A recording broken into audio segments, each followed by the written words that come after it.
লালমনিরহাটে গৃহবধূকে ধর্ষণের পর শ্বাসরোধ করে হত্যা। খাট একটা ভাঙা আর কাপড় চোপড় একটা দুইটা রুমত মানে ছিন্ন ভিন্ন আর বালিশ মুকুট আর মানে এইরকম বালিশটি ফুল বালিশ আর মুকুট তেনাশি ফুল দেওয়া আর পরনে কোনো কাপড় ছিল না। মারা গেছে তো বয়স 40-45 ঢাকায় থাকে, বাড়িতে আসছে আজকে 4 দিন হইলো মনে হয়। এখন কালকে রাত্রে কে জানি ঢুকি হতো নির্যাতন করি হতো মারি টারি থুই গেছে। শুয়ে আছে খেতাঘাত কিন্তু খেতাঘাত তখন খেতাটা কিন্তু ফেলে দিল, ফেলে দিয়ে দেখি কাপড় পরনের কাপড় উপরে তোলা তখন বালিশটা সারা দিল নাকে মুখে কিন্তু বেলাট ছুটছে। গত 4 দিন হলে আসবে, আজকে 5 দিনের জন্য দেখি আমার এই বোন নামক ধর্ষণ করি নির্যাতন করি আমার বাড়ি দিয়েছে। হ্যাঁ সুপ্রিয় দর্শক, ঠিকই শুনেছেন, লালমনিরহাটের আদিতমারী উপজেলায় এক গৃহবধূর রহস্যজনক মৃত্যুকে ঘিরে চাঞ্চল্যের সৃষ্টি হয়েছে। পরিবারের অভিযোগ, সংঘবদ্ধ ধর্ষণের পর শ্বাসরোধ করে হত্যা করা হয়েছে ওই নারীকে।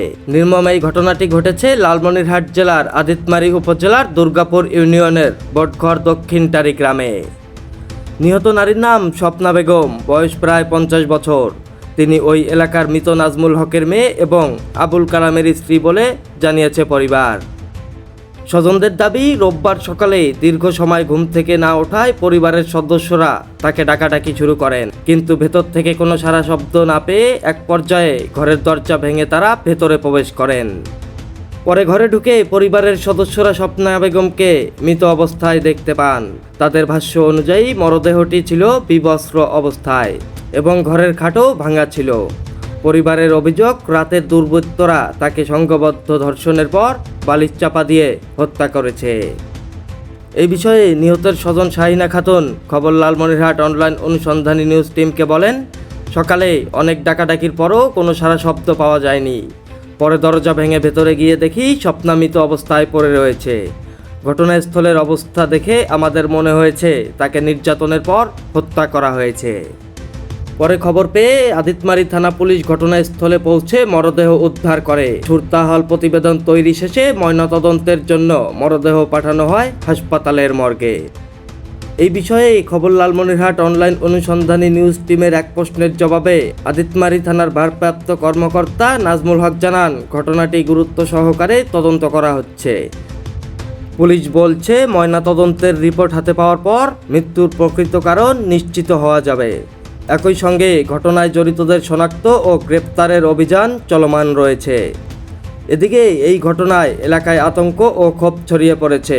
দ্রুত তদন্ত শেষে প্রকৃত দোষীদের আইনের আওতায় আনার দাবি জানিয়েছেন স্থানীয়রা। সকালবেলা সংবাদ পেলাম একটা মহিলার একটা মৃতদেহটা বাসা পাওয়া গিয়েছে। পরে আমরা তাৎক্ষণিকভাবে এখানে উপস্থিত হলাম। উপস্থিত জানতে পারলাম যে স্বপ্না নামে যে মহিলা, তার বয়স হচ্ছে 48 থেকে 50 বছর বয়স হবে। সে স্বামী পরিত্যক্তা হিসাবে এখানে থাকে। তার এটা হচ্ছে তার বাবার বাড়ি, কিন্তু এটা তার বোনের বাড়ি।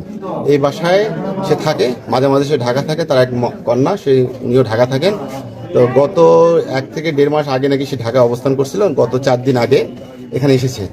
আজকে সকালবেলায় ওনার ভাতিজা ওনাকে আসে ডাকাডাকি করছে, যখন পায়নি তখন তার ভাইকে বলে তার ভাই এসে এই দরজা জানলা বন্ধ অবস্থায় মেইন গেটটা খোলা অবস্থা পায়। পাশাপাশি সে দেখে যায় তার মৃতদেহ তার বিছানার উপর পড়ে আছে। তাৎক্ষণিকভাবে আমাদেরকে সংবাদ দিলে আমরা আসছি। আমরা এসে প্রাথমিক অবস্থা আমরা সুরতাল রিপোর্ট প্রস্তুত করার পরে এখন আমরা আমাদের যে মতামতের জন্য আমরা বিশেষ মতামতের জন্য পিএম এর জন্য পাঠাবো। পিএম এর রিপোর্ট আসার পরে এবং পাশাপাশি আমরা আমাদের গোয়েন্দা তথ্যপত্র দিয়ে আমরা কি ঘটনা ঘটেছে আমরা বালি চাপা অবস্থা পাওয়া গেছে। এটা হচ্ছে যে তারা বলতেছে যে তার মুখে বালি চাপা দেওয়া আছে এবং তার শরীরে কিছু কাপড় ছিল না, এক সাইডে কাপড় ছিল, মানে উপরের পাটটা ছিল বাট নিচের পাটটা তার কাছে ছিল না, তারা বলতেছে। কিন্তু আমরা ওইভাবে করে পেয়েছি, কাপড় উপর ঢাকা অবস্থা পেয়েছি।